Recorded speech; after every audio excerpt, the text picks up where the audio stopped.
प्रदेश का अगर जिक्र करा तो जो लोग कितने भी धरना में दिखा कर दे, आंदोलन में दिखा कर दे, उन सब के आप ही कह सका कि भाई कहीं ना कहीं उल्टे लाग रहे हैं, क्योंकि पूरा का पूरा प्रशासन, सारी सरकार उनका गला पड़ रही है। किसी की प्रॉपर्टी जब्त होने लग रही है, किसी के नाम तक नोटिस आने लग रहे हैं, किसी के ऊपर कोई धारा लग के न जेल होने लग रही है। और इसी तरह एक शख्स जो है वो कहीं ना कहीं धरना पे, कहीं भी आंदोलन हो रहा हो, कितने प्रदर्शन हो रहा हो, सारी जगह देखने में मिला है, वो है डॉक्टर देवेंद्र बलारा। आज भी पहुंच रहे हैं जनता सरकार मोर्चा के बैनर तले, और आप देखने लग रहे हो ट्रैक्टर किसान मजदूर संगठन का कोई उरा क्या था जी, ये धरना था या फिर क्या संकेत दिया यहाँ से आपने? ये एक आंदोलन की शुरुआत है। हाँ।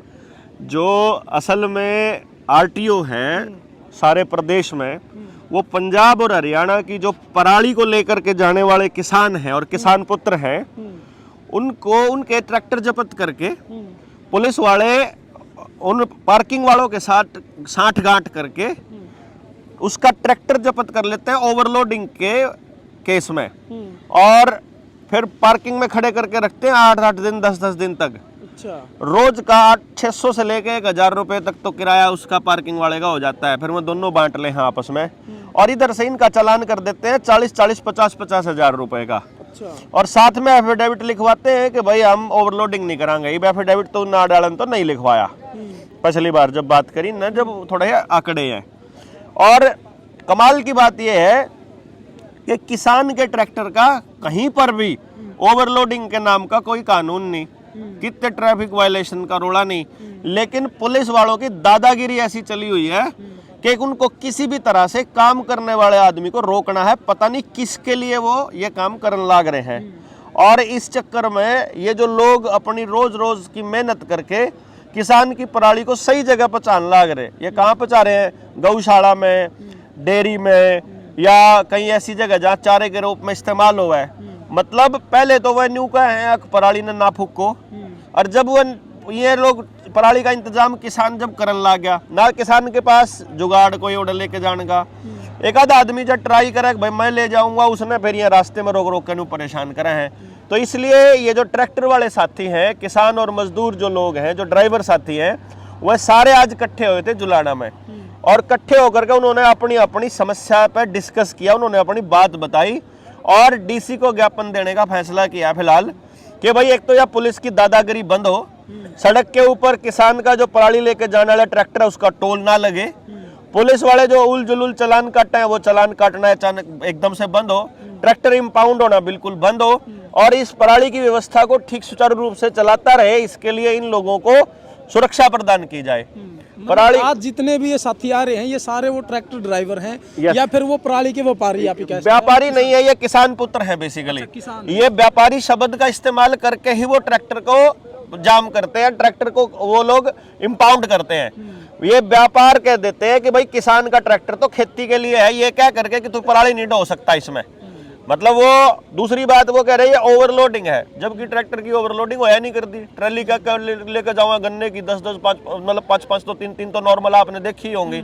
तो ये प्रोसेस में सिर्फ फंसाने के लिए, टेक्निकल पॉइंट लाने के लिए वो उसको व्यापार का दर्जा दे रहे हैं, जबकि असलियत में तो ये पराली को सही जगह पे कंज्यूम कराने में सहायक लोग हैं। मतलब अगर किसान पराली जला दे तो वो भी मुद्दा बन जे है, और अगर ये किसान अगर अपनी पराली ने एक जगह दूसरी जगह ले जाने लग रहा है तो वो भी मुद्दा बन गया, और उससे ये लोग परेशान ही आ जा रहे हैं। ये सारे परेशान हैं। हर जिले की टीम यहाँ आई हुई है, सब ने अपनी एक यूनियन बनाई है। जनता सरकार मोर्चा हम मतलब ऐसे इस अन्याय के खिलाफ है और इन भाइयों के साथ है, और जहाँ भी खड़े होंगे, जिस भी तरह से इस लड़ाई को आगे लेके जाएंगे, हम इनका साथ भी देंगे। और पुलिस प्रशासन को भी ये चेतावनी भी है कि भाई थोड़ा सा देख के कर लो, क्योंकि ईब जो आप जिस चीज़ के भरोसे पर हो, रुपये के बैंकों के, उनका भी दिवाला निकलने वाला है। नौकरी के चक्कर में समाज के साथ लड़ाई मोल लोगे तो समाज बढ़न जोगे भी नहीं छोड़ोगे।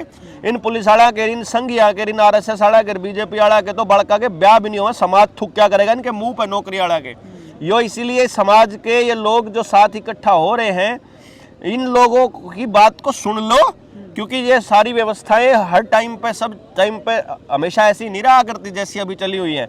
आज तुम्हारे पाले में गेंद है, आज तुम पावर में हो, इसका ये मतलब नहीं है कि तुम्हारे अगले खानदान भी पावरों में रहेंगे।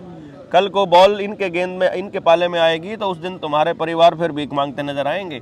तो ये मैं कहना चाहूंगा। आपने कहा कि हम अन्याय के खिलाफ हैं और ये जो जिन लोगों के साथ गलत हो रहा है इनके साथ हैं, बिल्कुल। लेकिन दूसरी ओर हरियाणा में जो है जो साथ देवे इस तरह के लोगों का, उनके घर पर नोटिस आने लग रहे हैं, उनकी जमीन की कुड़की होने लग रही है, उनकी मोटरसाइकिल जब्त होने की, मतलब ऐसी ऐसी चेतावनी जो पुलिस की ओर से आने लग रही है कि भाई या तो आप चुप हो जाओ, नहीं फिर आपकी ये जो अचल संपत्ति या फिर चल अचल जितनी भी संपत्ति आपकी है वो हम जब्त कर लेंगे। दो चल संपत्ति तो जब्त करने का जो गेम ही है, मैंने आपको पहले ही बताया था, प्रॉपर्टी तो जब्त करने का ही खेल चल ही रहा है। मैं 2-3 महीना पहले, आपने एक पहले नोटिस पढ़ा होगा, सुरेश कोत को नोटिस आया था और अभी फिर आया हुआ है उसको नोटिस। पुलिस वालों ने नोटिस दिया उसको कि तुम जो ये दादागिरी, गुप्त सूत्रों से पता चला है पुलिस वालों को, वो दादागिरी करते हैं। मतलब मैं हैरान था उस चिट्ठी को पढ़ के कि पुलिस की इतनी हिम्मत हो गई कि वो आंदोलन करने वाले लोगों को, किसान की आवाज उठाने लोगों, मजदूरों की आवाज उठाने वाले लोगों को दादागिरी का नाम दे करके और धमकी देते हैं। मतलब ये काम धमकी, दादागिरी कर रही पुलिस है और कह रही है नेताओं को, किसान नेताओं को दादागिरी का ठीकरा उनके सर पर फोड़ा जा रहा है। अरे भाई, अगर उसने कोई अपराध किया है तो उसके खिलाफ वो कोई शिकायत करता भी होगा। कौन सा वो गुप्त सूत्र है, किसके साथ उसने दादागिरी करी है, वह बताने की बजाय, उसके ऊपर कानूनी कार्रवाई करने की बजाय और गुंडागर्दी करने का काम करने लग रही है पुलिस। और ये आपको ये बात समझनी पड़ेगी कि भाई ऐसे अगर चिट्ठियों से डर के और घर बैठना चालू कर दोगे तो फिर तो लड़ने वाले लोग बिल्कुल ही खत्म हो जाएंगे समाज से। तो आज जो लड़ाई लड़न लग रहे हैं उनके साथ सब नेताओं को खड़े होना चाहिए। बल्कि मैं तो कोच साहब ने भी कहूँगा कि भाई या तो कोई कॉल दे के बड़ी सी, और एक बार उस थानेदार ने जिसने वह भेजी है चिट्ठी, एक बार उस दौरा सारे चाला तो और एक बार उन्हें पूछ तो लिया कि रे के दादागिरी कर रहा है, यू दादागिरी यू कर रहा है, तो कर रहा है। उन असल में ये लोग चुप करके चालान काटने हैं लोगों के, प्रॉपर्टी तो हथियानी है, रुपये तक कंगाल भी करने हैं। अच्छा, एक जो वो नोटिस है नहीं जो सोशल मीडिया पे वायरल होने लग रहा है, उस नोटिस में एक बात नोट करने की वह यह है कि वो नोटिस पूरा का पूरा प्रिंटेड है। हाँ। और उस पर जो नाम लिखा गया है वो पेन से लिखा गया, जिस तरह शादी का कार्ड आप ही देखा, एक स्ट्रक्चर तैयार कर लिया और उसके ऊपर आज उसको देवेंद्र बुला के नाम लिख के दे दें और उसको वो मेरे खिलाफ दे देंगे भाई तू बढ़ावा देने। बस तो वो तो फिर वो सारे लोग टारगेट करेंगे। सब जो भी बोलने वाले लोग हैं, ये सीआईडी वाला का काम के है। मैं देखा है कि आड़े भाषण किस किस ने दिया है, तो वो जो भाषण देने वाले लोग हैं उनने देख के उनके घर चिट्ठी भेजते हैं। जो उनसे बेचारे नए नए क्रांतिकारी पक्के हैं वह बैठ जाएंगे घर, जो जिन बेरा नहीं क्यों करके करना है वह बैठ जाएंगे, जो पुलिस तर थाने तर डरे, जो कोर्टा डरे हैं।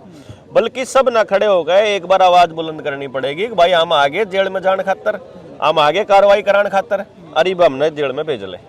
अच्छा डॉक्टर साहब, एक हो गया, ये तो हो गए सोशल वर्कर जितने भी या फिर सामाजिक लोग जो समाज की लड़ाई लड़ने लग रहे हैं उनके खिलाफ हो गया। दूसरा जो हमारे साथी हैं, यूट्यूबर साथी हैं, पत्रकार साथी हैं, उनके ऊपर भी बार बार इस तरह का प्रेशर बनाया जा रहा है। आपने देखा होगा कोई भी मामला अगर समाज में हो गया तो सबके घर नोटिस भेजना काम करते हैं, सब ने डराने धमकाने का काम करने लग रहे हैं। और इसी तरह अभी ये नेताओं के साथ शुरू हो गया, जो किसान नेता हैं, सामाजिक जो संगठनों के लोग हैं। तो सबका समाधान क्या हो? सबका समाधान ये होगा कि पहले तो इस सारे गठजोड़ को समझो कि हम सारे अलग नहीं हैं और हमारी समस्या अलग नहीं है। वो किसान के खिलाफ भी वही मैसेज भेज रहे हैं और पत्रकार के भी। वो जो नेता है वो भी लोगों को जगाने का काम कर रहा है, वो पत्रकार है वो भी सच्चाई दिखाने का और इनके जो सितम है उनको दिखाने का काम कर रहा है।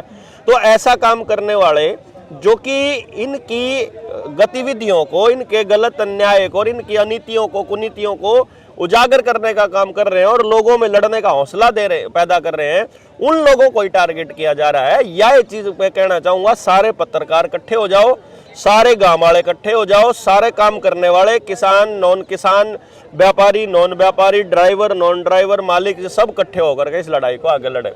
जी, तो जितने भी साथी देखने लग रहे हैं भाई, आपकी क्या राय है? आपने जो नोटिस देखा सोशल मीडिया पर वायरल होने लग रहा है, चाहे जिक्र करें हर्ष शिकारा का, चाहे जिक्र करें रवि आज़ाद का, चाहे किसान नेता सुरेश कोत का, या फिर दलजीत सियाग की जो परेड करवाई गई थी उसको लेकिन लगातार जो सोशल मीडिया पे पूरा माहौल बना हुआ, जितने भी सामाजिक लोग हैं या फिर आंदोलन और धरने प्रदर्शनों पर जो लोग दिखाई दे रहे हैं, जो वहाँ पे लोगों ने जागरूक करे या फिर लोगों का जो नेतृत्व करने वाले लोग हैं, उन सब के खिलाफ जो शिकंजा कसा जान लग रहा है। इस पूरे प्रकरण को लेकिन आपकी क्या राय है? आप इस पूरे सिस्टम को किस नज़रिए से देख पा रहे हैं, और जो डॉक्टर साहब ने जो विचार रखे हैं इनको लेकिन आपकी क्या राय है? कमेंट सेक्शन में अपनी अपनी राय जरूर रखें, और जितने भी दर्शक इस वीडियो को देख रहे हैं शेयर जरूर करें। मिलते हैं जल्दी नई अपडेट के साथ, तब तक के लिए इजाज़त चाहता हूँ। कैमरामैन अजय के साथ मैं आशीष दलाल, ADR लाइव।